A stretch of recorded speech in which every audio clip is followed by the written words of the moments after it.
Easily the most interesting first-round matchup this year belongs to the Nets and the Celtics. The Celtics, who have been unbelievable since the turn of the calendar year, versus the Nets, who, for a handful of reasons, have fallen very short of expectations seeding-wise, but are ultimately an incredibly talented team still capable of beating anyone in front of them. Celtics versus Nets, who will win?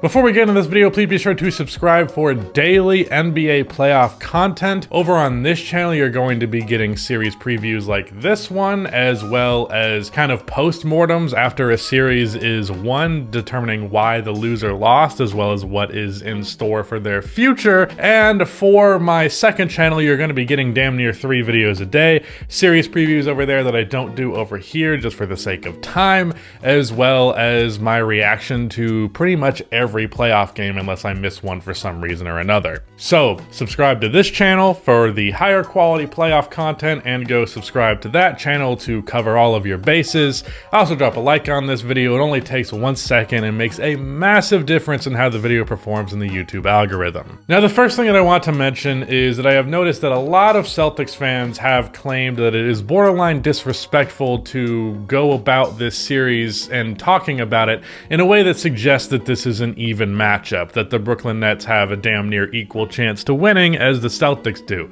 This is foolish. The NBA has a handful of players who, pretty much regardless of circumstances, if you have them on your team, you can beat just about anyone in front of you.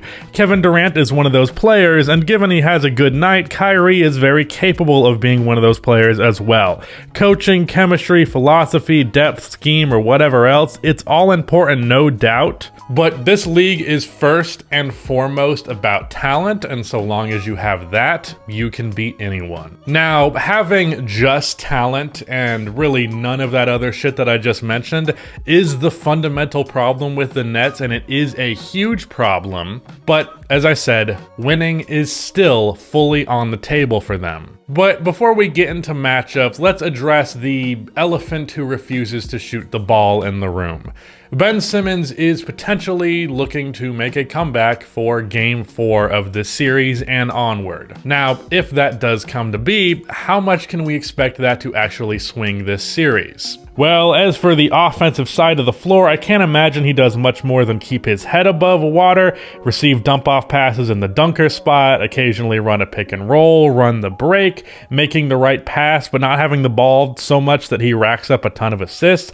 Probably going to do some handoff action with Kevin Durant and Kyrie, since everyone on the Celtics is going to sag off of him, obviously. But really, I don't expect Ben to be a big plus or minus in favor or against the Brooklyn Nets in this series, provided he is playing primarily center so he can't fuck up the spacing. Defensively is where Ben could make his mark and swing the series. The Nets really do not possess a Tatum stopper type of guy.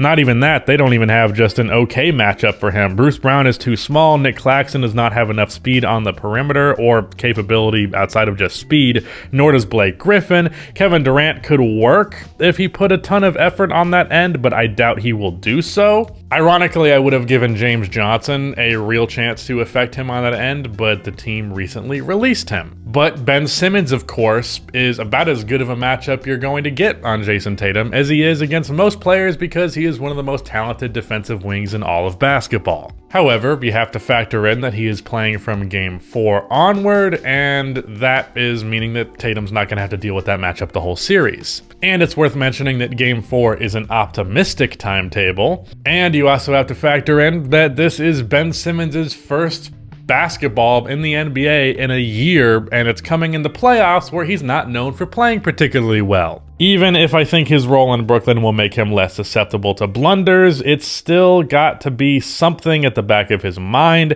God knows if Ben makes some crazy series-defining mistake, it's all anyone is going to talk about, and he will be clowned mercilessly. So ultimately, Ben Simmons could be a factor. However, I don't know that he's a large enough one that I expect it to swing the series, unless ultimately these two teams are really, really close and they just need that extra little inch. But now, let's talk matchups.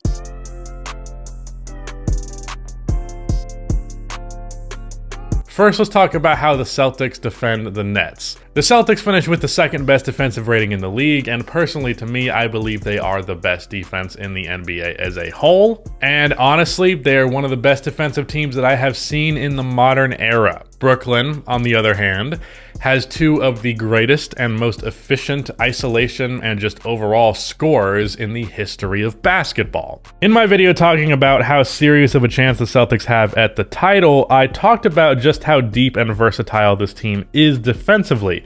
Generally speaking, when you look at a great defense, they have a particular niche that they fall in line with. They have a specific scheme that, in theory, if they went away from it, maybe they wouldn't be such a good defense. But Boston has the defensive personnel that they can defend any kind of offense and run any kind of defensive scheme, and I think they do all of it masterfully. They are both a great interior and exterior defensive team. Their best, or at least most impactful defender, in my opinion, Robert Williams, is expected to be back by Game 2 at the bare minimum, potentially Game 1. Boston can throw Marcus Smart, Derek White, and Jaylen Brown at the likes of Kyrie Irving, and Tatum and Brown at Kevin Durant, while having an elite shot blocker in the paint who has the foot speed to handle himself on the perimeter if a switch happens, not to mention Al Horford, who is maybe the most exploitable on a switch, so you do have to try and avoid that, but is a very valuable help defender because of his size at the 4 spot. The Celtics, in my opinion, have the best chance of any team in the league to defend the Nets' 2 best players. And as for everybody else on the Nets, outside of Seth Curry, there is nobody really to fear offensively. While there are a couple of guys who are decent enough play finishers, none of them are outstanding threats to the likes of Robert Williams, who is a Defensive Player of the Year candidate. Not to mention Al Horford's help on the weak side. I also don't anticipate whichever guard/wing is not defending Kyrie Irving having too much trouble defending Seth Curry. The only thing I could see is Jaylen Brown and his off-ball woes being a little bit of a problem because Seth Curry is primarily an off-ball player, as Kyrie and KD will both find him, but other than that, there's really not too much to worry about in terms of what Brooklyn's other players can do on offense. The only thing I would be curious to see is how they will handle Bruce Brown as a pick and roll option. That's really the only offensive thing that Brooklyn does that is not blatantly bare bones, but ultimately, I wouldn't expect it to give Boston fits. I'm more so just curious what their solution will be. I do think they have one, I just don't know it off the top of my head.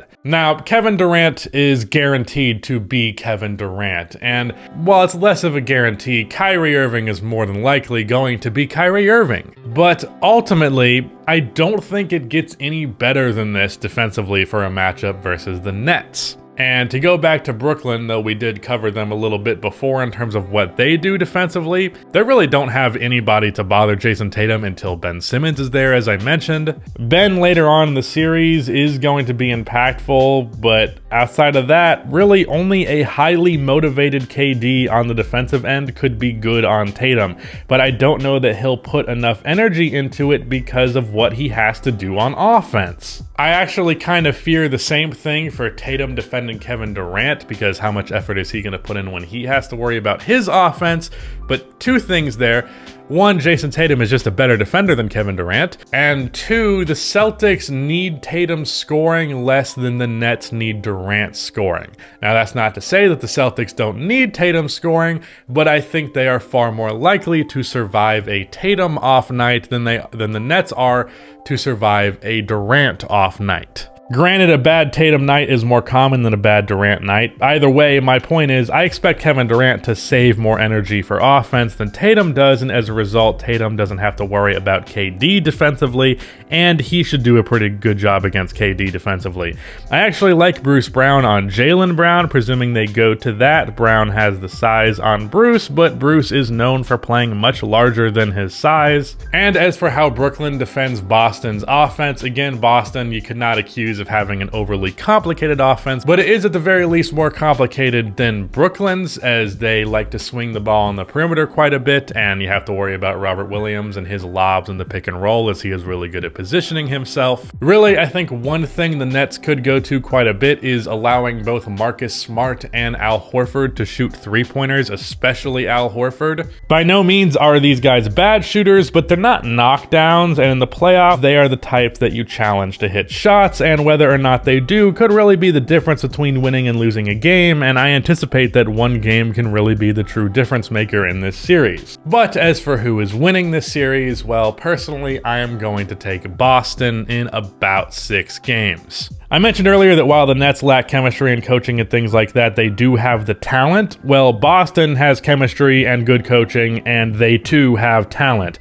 They might not have the best player in the series, but they have the second best. They might not have the third best, but they have the 4th, 5th, 6th, and then probably Seth is like 7th, but for the most part, you get it. The peak of Brooklyn's talent is higher than the peak of Boston's, but the depth of Boston's goes much further, and I would go as far as to say that the talent difference is really negligible, and then the Celtics have all of the exterior factors going for them. Boston in 6.